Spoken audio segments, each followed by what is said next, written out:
Il est 6 heures du mat et on se retrouve aujourd'hui pour une mini-série en collaboration avec Kobelco, le fabricant japonais de pelle à chenilles à la couleur bleue iconique. Je suis Nicolas Charton, communicant spécialisé dans le bâtiment et les travaux publics, et durant 3 semaines, on en apprendra plus au sujet de cette marque aux caractéristiques singulières. Alors installe-toi confortablement, choisis ta boisson chaude préférée et profite de cette belle série. Bonjour à tous, il est 6 heures du bat et on se retrouve aujourd'hui dans le dernier épisode de cette série consacrée à l'entreprise Kobelco. Je suis toujours avec Roland Dagnon, directeur marketing commercial pour le marché francophone de Kobelco. Et dans ce dernier épisode, on va se projeter un peu, on va parler aussi des enjeux du secteur, on va voir comment on fait tout ce qui est la partie approvisionnement, comment on pense les machines pour les chantiers de demain, comment on s'adapte aussi aux réalités du secteur qui sont à la fois économiques et environnementales. Pour commencer, déjà, moi, il y avait une question que j'avais envie de te poser, Roland, c'est que on a beaucoup axé cette série sur le fait que Kobelco était une marque japonaise, un savoir-faire japonais, mais qui a un gros besoin et un gros marché européen et notamment francophone sur lequel tu te positionnes. Il y a une particularité, c'est que tu as dit que Kobelco ne vendait pas en direct. Et ça, c'est un gros sujet aussi pour l'approvisionnement, pour vendre différemment. C'est quoi le process? Comment on arrive à approvisionner le marché francophone? Et c'est quoi votre réseau du coup de vente qui n'est plus un réseau direct? Comme on l'a dit dans les épisodes précédents, donc on est 100% fabriqué au Japon et donc on a la société Kobelco Europe qui est basée à côté d'Amsterdam, qui est une société d'importation. Donc les machines prennent le bateau alors, ou en conteneur jusqu'à 8 tonnes ou autrement elles montent en direct dans le bateau pour être déchargées sur le port d'Amsterdam. Et à partir de cette plateforme logistique, en fin de compte, on distribue ça directement vers nos concessionnaires. Donc, sur le réseau français, on a 18 concessionnaires et un concessionnaire sur la Suisse romande. Et donc, ils achètent leurs machines, donc ils sont importateurs, ils achètent leurs machines directement chez Kobelco Europe et les font transporter directement dans leur concession. Ensuite, ces concessionnaires-là ont un territoire qui est bien défini au niveau des départements où ils ont le droit de vente. Et en complément de l'approvisionnement de ces machines, ils s'approvisionnent en pièces détachées, en pièces de rechange, dans notre magasin central qui est à Amsterdam. Donc, on assure la logistique complète de l'approvisionnement des machines à l'approvisionnement des pièces de rechange auprès du réseau de distribution. Et là, on va construire donc en 2024 un nouveau siège à côté d'Amsterdam pour regrouper toutes nos activités, puisque en 10 ans, les besoins ont grandi et nos magasins pièces commencent à être un peu à l'étroit. Donc, on va Mhm. faire un bâtiment tout neuf pour continuer le développement. Et l'Europe, pour Kobelco, est un gros continent qui pèse de plus en plus lourd et un beau marché. Ouais, Donc, ouais, ça on a le soutien de nos Japonais. mmh. C'est clair, c'est donc gros focus qui va être mis, du coup, un bel écrin qui va être, apporté aussi au marché européen, au marché, de la pelle à chenilles pour Kobelco, en Europe. Et ce réseau du coup de concessionnaires, il est hyper important et il est singulier. C'est-à-dire que, comme tu dis, vous avez 18 concessionnaires qui revendent, donc du coup sur tout le territoire francophone, européen, de la machine Kobelco et de la pièce détachée. Et donc ça, c'est un peu toi, ta fonction, c'est d'aller entretenir ce réseau et faire en sorte de maintenir ce lien entre le Japon et l'Europe via ce réseau de concessionnaires au final. Effectivement, voilà, j'ai un rôle aussi, voilà, surtout d'animateur au sein du réseau, référent, on va dire, au niveau des caractéristiques produits, accompagner les concessionnaires sur tous les projets spécifiques, démolition, pelle de carrière, démantèlement auto, des sujets un peu moins travaillés au quotidien. Donc, j'apporte vraiment mon soutien auprès du réseau en étant très présent avec eux chez les clients, chez les grands comptes, chez les loueurs, voilà, tout le marché que nos concessionnaires adressent en direct. Il y a cette notion de proximité aussi, de toujours maintenir un lien avec le terrain, aussi pour faire évoluer les produits, j'imagine, puisque ça, c'est des remontées que tu peux faire toi depuis le terrain donc au siège en Europe, puis après qui vont aussi au Japon. Après, les bureaux d'études font leur boulot aussi, mais être proche de ces opérateurs, de ces concessionnaires, ça permet aussi de garder toujours le lien avec le terrain, alors que, comme on l'a dit, entreprise quand même fondamentalement japonaise, avec du coup cette historique de la sidérurgie, cette historique de l'acier Kobelco qui avait été fait à Kobe. Mais il y a cette volonté du coup en Europe d'avoir cette proximité, de maintenir tout ça, dans le bon sens. C'est aussi pour répondre aux enjeux un peu futurs du secteur parce qu'il y a des questions qui se posent sur le secteur, sur la partie machine, sur la durée de vie des machines.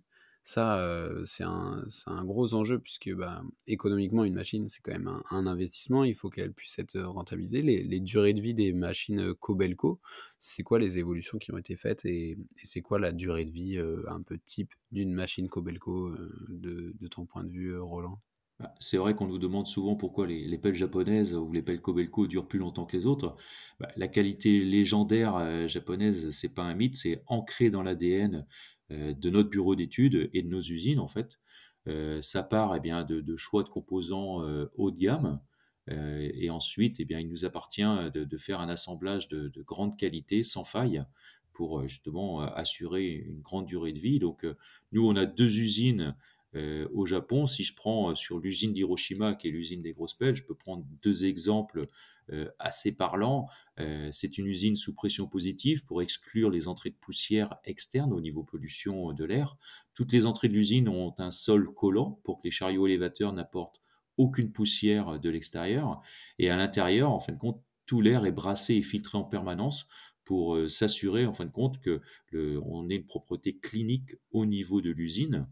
Et le deuxième exemple parlant, c'est du côté de l'hydraulique des machines.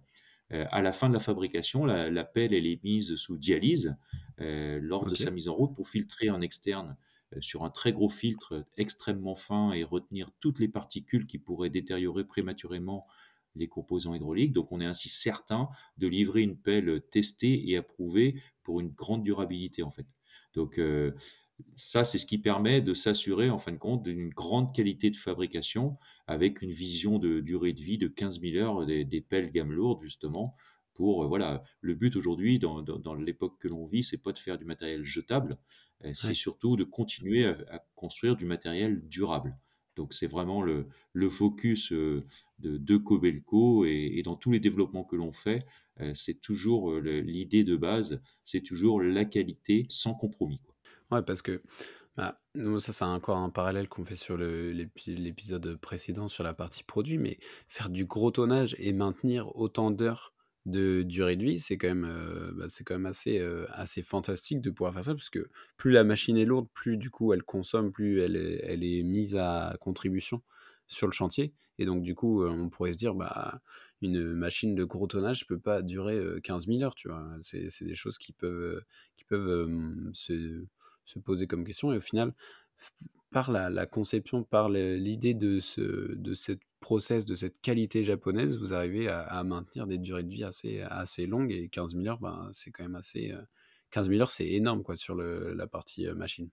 C'est énorme, mais c'est sur un bien industriel, sur un bien professionnel, c'est normal de se projeter, comme ça. Aujourd'hui, on peut plus gaspiller, à l'époque actuelle, on peut plus gaspiller. Je dirais, ça coûte fabriquer de l'acier, enfin toutes ces Ouais, parties manufacturées coûtent de l'énergie, et on ne peut plus se permettre de jeter les machines. Donc aujourd'hui, quand on voit que certains de nos confrères, vont vers des fabrications, plutôt plus légères et moins durables, on va un peu à contresens, de la démarche générale de la société. Et donc les Japonais là-dessus l'ont compris depuis longtemps, et ne feront pas de compromis. Aujourd'hui, on reste vraiment focus, dans ce sens-là, quoi. ouais et ensuite, en termes d'enjeux aussi sur la partie, bah, comme tu dis, du monde actuel, va y avoir aussi cette partie, bah, pollution et partie consommation aussi, carbone. On voit beaucoup, de pelles électriques, de pelles peut-être hybrides ou de modèles, différents arriver sur le marché. Est-ce que, Kobelco va aussi faire ce choix et fait déjà ce choix de faire de la pelle électrique, de la pelle, pour, peut-être, différents usages aussi, urbains? En fait, Kobelco a présenté sa première pelle hybride en 2006 à OK, Intermat à Paris, donc ça date un ouais. peu quand même, hein. C'était une 9 tonnes à l'époque, mais le marché n'était pas conscient des enjeux, je dirais de la sobriété énergétique, à cette époque-là. Ouais. Et Kobelco a continué. En 2012, ils ont sorti une 22 tonnes hybride qui a été lancée au Japon, et en 2016, la version avec batterie lithium-ion a été lancée en Europe, et donc il y a eu des 21 tonnes, donc des 210 hybrides, qui ont été vendus, en Europe et en France. Donc Kobelco a Mmh mh. toujours étudié ces solutions avec attention. heu, mais néanmoins en parallèle, en fin de compte, Kobelco s'est aussi construit une image de pelle économe en carburant, car elles ont démontré, les plus bas niveaux de consommation au travers de nombreux tests qui ont été réalisés, en Europe. Donc, l'hybride, l'hydrogène ou l'électrique sont au cœur des débats, actuels, mais je Ouais. doute que la réponse soit dans une énergie, plus que dans une autre, en fait. Mmh mh. Donc, aujourd'hui, nos ingénieurs ont déjà sorti des versions électriques sur batterie et continuent à développer d'autres modèles. Donc ça, c'est plutôt sur le segment des mini-pelles et ils travaillent également sur des versions hydrogène pour les pelles à partir de 15 tonnes. Mais le marché n'est pas encore prêt par manque de visibilité sur les approvisionnements en énergie et en fiscalité face à des coûts d'acquisition qui sont hors normes, sur les premiers modèles qui sortent, en fait. Ouais. Donc aujourd'hui, heu, on continue à se concentrer sur la sobriété, des modèles actuels, en œuvrant sur l'efficacité des circuits hydrauliques, qui sont le cœur, en fin de compte, des machines et je dirais demain, que l'énergie soit électrique ou thermique, cette sobriété, énergétique en hydraulique, sera bénéfique, de toute manière, peu importe l'énergie, en fait. Mmh mh. Ouais, je vois bien ce que tu veux dire. Mais tu vois, c'est un truc, que j'ai aussi, en tête, c'est que, comme tu dis, en fait, vous aviez lancé une machine hybride en 2006, mais déjà dans d'autres marchés type, automobile, les Japonais ont toujours été, un peu en avance, sur cette partie hybride, j'ai l'impression, et ont toujours pris, ce sujet, bien en amont, mais toujours avec un pragmatisme comme tu viens de dire. C'est que, bah, même si, il faut, faire évoluer les modèles, de machines dans des solutions plus durables avec, une consommation de carburant, diminuée ou d'autres énergies, il y a pas de, c'est pas blanc ou noir en fait. Il y a du pragmatisme dans le sens où, on fait de l'hybride, on fait de la pelle électrique, mais on fait surtout en sorte d'équilibrer cet impact avec, d'autres, solutions, d'autres, innovations directement depuis, à la fois la production, à la fois la conception et autres. Il y a pas de solution miracle, mais il y a quand même des innovations qui sont faites et qui sont faites dans ce sens, du coup d'un monde plus respectueux et moins gourmand aussi en termes d'énergie, clairement.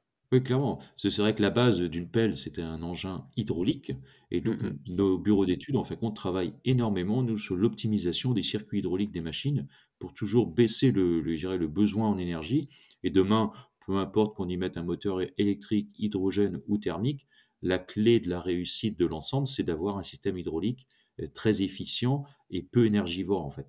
Donc, c'est pour ça qu'on continue à travailler énormément là-dessus et ce sera bénéfique aux différents choix de technologies de moteur qui seront faits, en fait. On continue à œuvrer sur ce segment-là, en fait. Pour conclure un peu cette série sur Kobelco, c'est quoi les enjeux futurs, sur quels aspects, le groupe va continuer, à innover, à venir aussi bousculer le marché? Est-ce qu'il y a des choses que tu aimerais nous présenter un peu en avant-première qu'on pourra aussi retrouver, du coup, comme on a pu l'évoquer, à Intermat, du coup, du 24 au 27 avril à Paris, Paris-Villepinte, où il y aura un gros focus de Kobelco mis sur, des nouveautés. On va voir, pas mal de choses.